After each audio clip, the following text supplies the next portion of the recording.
بسم اللہ الرحمن الرحیم۔ السلام علیکم دوستو۔ دیکھنے میں آیا ہے کہ بنسبت مرد حضرات کے خواتین کا رجحان زیادہ وظائف پڑھنے میں ہوتا ہے، اور یہی خواتین اکثر شکوہ کرتی ہوئی بھی نظر آتی ہیں کہ ہم نے تو بے پناہ وظائف پڑھ لیے، ہم نے تو سب کچھ کر کے دیکھ لیا، لیکن ہمارے تو کسی وظیفے میں اثر ہی نہیں ہے۔ نعوذ باللہ، ایسا کہنا گناہ ہے، کیونکہ اللہ تعالیٰ کے کلام میں اثر بہت ہے۔ ہاں، اگر کمی ہے تو یقیناً ہمارے پڑھنے میں کمی ہوگی، ہمارے یقین میں کمی ہوگی۔ شوہر کی نوکری چھوٹ گئی ہے، بچے پڑھائی میں کمزور ہیں، بیٹی کی شادی نہیں ہو رہی، قرض، کوئی مسئلہ ہو، سارے مسئلوں کا حل وظائف میں ڈھونڈتی نظر آتی ہیں۔ اب ایسے میں وہ خود ہی کسی کتاب سے، کسی سہیلی کے کہنے پر، اور اب تو یوٹیوب بذات خود بہت بڑے پیر فقیر کا کام بھی کر رہا ہے، لہٰذا وہیں سے کوئی وظیفہ اپنے حالات کے مطابق منتخب کر کے اکثر پڑھنا شروع کر دیتی ہیں۔ بلا شبہ اللہ کے کلام میں بہت پاور ہے، اور ہر لفظ اثر رکھتا ہے، اور ہر کام کے کرنے کا ایک طریقہ کار ہوتا ہے، اور جب کسی کام کو صحیح طرح کیا جائے تبھی اس کا رزلٹ بھی ملتا ہے، اور انسان کو کامیابی بھی نصیب ہوتی ہے۔ بصورت دیگر ناکامی اور وقت کی ضیاع کے سوا کچھ حاصل نہیں ہوتا۔ وظائف پڑھنے اور اس کی کامیابی میں یہی اصول کار فرما ہے۔ اور وظائف کیوں اثر نہیں رکھتے، آج ہم اسی موضوع پہ بات کرتے ہیں۔ اگر آپ کوئی وظیفہ پڑھ رہے ہیں تو ان باتوں کا خاص خیال رکھیں، اور پہلے اس بات کو اچھی طرح سمجھ لیں کہ قرآن پاک کے ہر لفظ کے اندر بے پناہ طاقت اور اثر ہے۔ جب کئی حرف مل کر ایک لفظ بناتے ہیں، جیسے یا لطیف ہو، جب کسی خاص مقصد کے تحت اس کی تکرار کی جاتی ہے اور وہ تمام باتیں مد نظر رکھی جائیں جو ضروری ہیں، تو آپ کا مقصد چند دنوں میں حاصل ہو جاتا ہے۔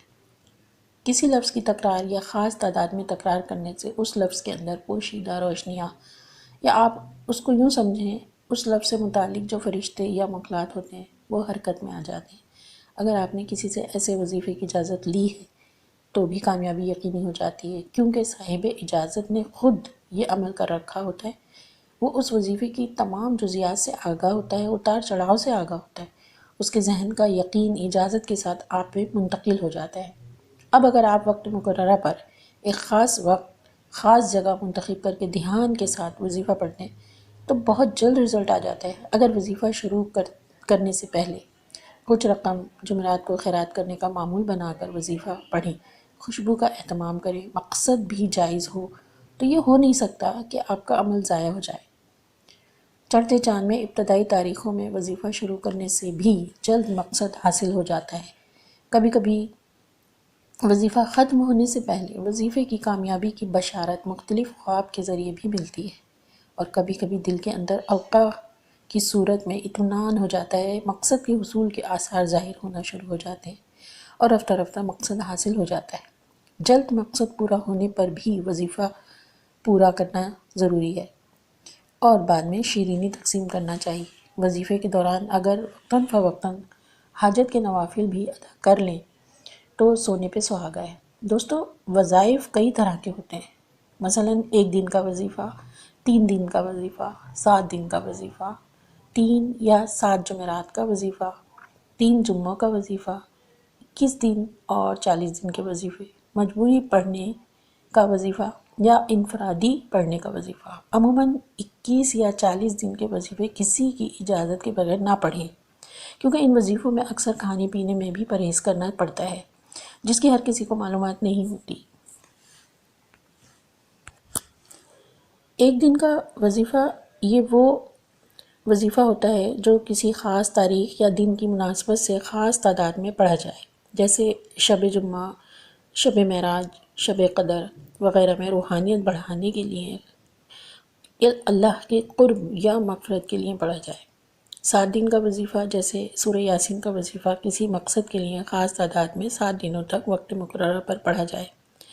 مجموعی پڑھنے کا وظیفہ جیسے حضرت شیخ عبد القادر جیلانی رحمۃ اللہ علیہ کے حوالے سے 11 تاریخ کو 11 خواتین مجموعی تعداد میں اکثر گھروں میں پرچے پڑھوانے کا رواج ہے۔ اسی طرح 11 خواتین پانی کی پیالیوں میں تسبیح پر آیت کریمہ کا وظیفہ بھی پڑھواتی دیکھی گئی ہیں۔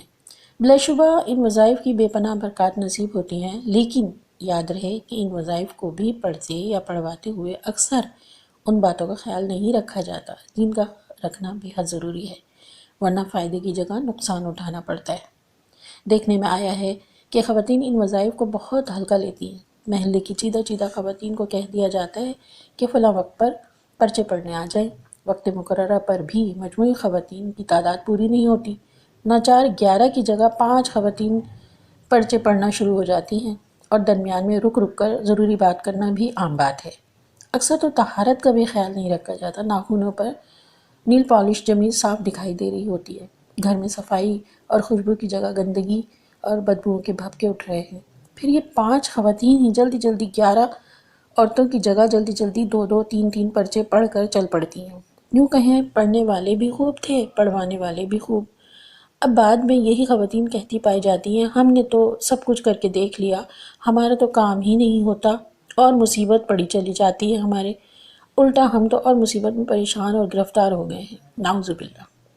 بات دراصل یہ ہے کہ جب اس قدر بے ادبی اور بے ترتیبی سے آپ وظائف کا اہتمام کریں گے تو جو وظائف آپ پڑھوا رہے ہیں اس کے جو موکلات ہیں وہ کراہیت محسوس کرتے ہیں، جس کی وجہ سے آپ مصیبت اور پریشانی میں مبتلا ہونے لگتے ہیں۔ یہی حال آیت کریمہ کے وظیفے میں دیکھا گیا ہے کہ نہایت بے ادبی کے ساتھ پڑھوائے جاتے ہیں، اور پھر بیماریوں پریشانیوں کی صورتحال پیش آتی ہے۔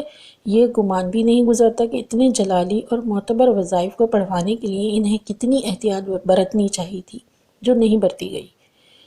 دوستو، وظیفہ چاہے انفرادی ہو یا اجتماعی، پہلے کسی صاحب بصیرت جو اس کی سوجھ بوجھ رکھتا ہو اجازت لے۔ نماز کی پابندی پہلی شرط ہے، اس کے بعد طہارت، ماحول کی پاکیزگی۔ انفرادی وظیفے کی کامیابی کے لیے آپ کا اندر جتنا شفاف ہوگا اتنی جلد وظیفہ اثر کرے گا۔ وظیفہ پڑھتے وقت مقررہ جگہ اور وقت وظیفے کی کامیابی کے لیے معاون ثابت ہوتے ہیں۔ خوشبو کا اہتمام کریں، ذہن کو وظیفہ پڑھتے وقت اپنے مقصد پر عاجزی سے مرکوز رکھیں۔ جتنی جلدی آپ کا ذہن کا رابطہ رب سے ہوگا اتنی جلد آپ کے وظیفے میں اثر پیدا ہوگا۔